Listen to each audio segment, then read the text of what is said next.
Okay, तो इन्होंने क्या पूछा है, how do we generate more primitive triples? ज़्यादा प्रिमिटिव ट्रिपल्स हम लोग कैसे बनाएंगे? तो ज़्यादा प्रिमिटिव ट्रिपल्स अगर आपको बनाने हैं, देखो तो उसके लिए ना एक फॉर्मूला है, ठीक है? क्या फॉर्म होना चाहिए जनरली? आपको मैं आपको एक तरीका बताता हूँ, फिर अपन उसका ये भी देखेंगे, एग्जांपल देखेंगे। So choose two positive integer m and n with m greater than n। आपको दो पॉजिटिव इंटीजर ढूंढने हैं, m and m should be greater than n। Then form form क्या फॉर्म करना है आपको? फॉर्म करना है m square minus n square, ठीक है? m square minus n square करना है। ओके, तो इसमें कैसा है ना कि m square minus n square that should be your first term.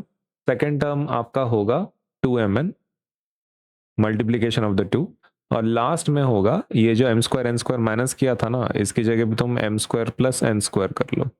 This is how you get a triple, ठीक है? ये आपको ऐसा ट्रिपल आपको क्या होने वाला है, मिलने वाला है। अब यहां पर एक एग्जांपल देखते हैं हम लोग।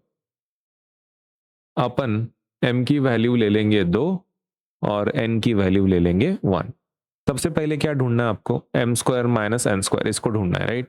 Okay, let us do that now. The very first thing you calculate is m square minus n square. m की वैल्यू कितनी है? 2, तो 2 स्क्वायर, और n का वैल्यू कितना है? 1, 1 स्क्वायर। 2 स्क्वायर कितना होता है? 4, 1 स्क्वायर 1, 4 माइनस 1 कितना होता है? 3। तो 3 आंसर निकल रहा है पहली टर्म। दूसरी टर्म आपकी क्या है? 2mn है, करेक्ट? सो 2 इंटू m की वैल्यू कितनी है? 2 ली है, n की वैल्यू 1 ली है, 2 टू द 4 इंटू 1 कितना होता है? 4, तो 4 आ गया।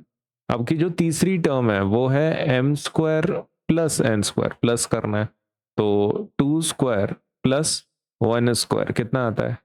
4 प्लस 1 दैट इज 5। ओके, तो 5। तो ये ट्रिपल है क्या आपका? देखो आपके तीन टर्म्स हो गए, first, second and third. Okay, तो और आपका आंसर क्या निकला है? 3, 4, 5।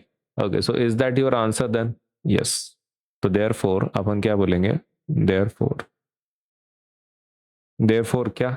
देयर फोर आपका जो ट्रिपल बनेगा वो रहेगा 3,4,5।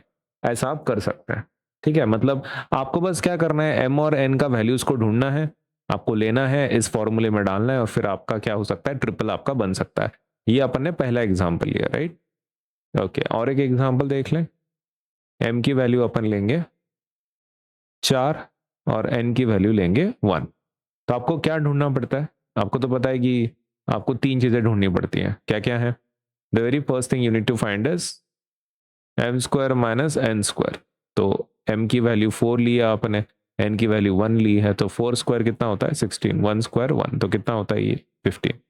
दूसरा चीज m इंटू 2mn निकालना है, राइट? 2mn, तो दैट इज 2 इंटू m की वैल्यू 4 है, n की वैल्यू 1 है, 2 4 जा 8, 8 आता है। अभी तीसरी देख लो। तीसरी है m square plus n square. m की वैल्यू कितनी है? 4 स्क्वायर, और n की वैल्यू कितनी है?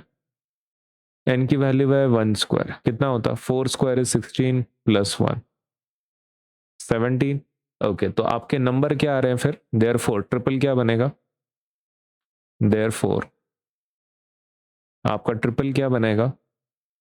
15 8 17। Is that the triple? Yes, 15 8 17।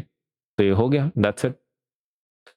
Clear हो रहा है? तो आपको m और n को चूज करना है और फिर आपका आंसर लेना है, राइट? ओके, तो इस तरीके से अगर आप करोगे तो हो जाएगा। लेकिन इसमें एक चीज आपको ध्यान में रखना है, जब तुम m और n की वैल्यू ले रहे हो ना, तो m हमेशा n से बड़ा रखो। m का वैल्यू बड़ा रखना है, पहला नंबर बड़ा रखना है आपका, जैसे कि 2 1, देखो 4 बड़ा है 1 से, तो पहला नंबर बड़ा रखना है। अगर आप ऐसा करते हो तो आपका डेफिनेटली आंसर आता है, ठीक है? ओके, तो ये ध्यान में रखना है। तो ये पहला फॉर्म ध्यान में रखो, इस फॉर्म को यूज करना है, फिर आप m और n का वैल्यू चूज करो, m हमेशा बड़ा होना चाहिए n से, और फिर आप ट्रिपल जितने चाहो वैसे बना सकते हो।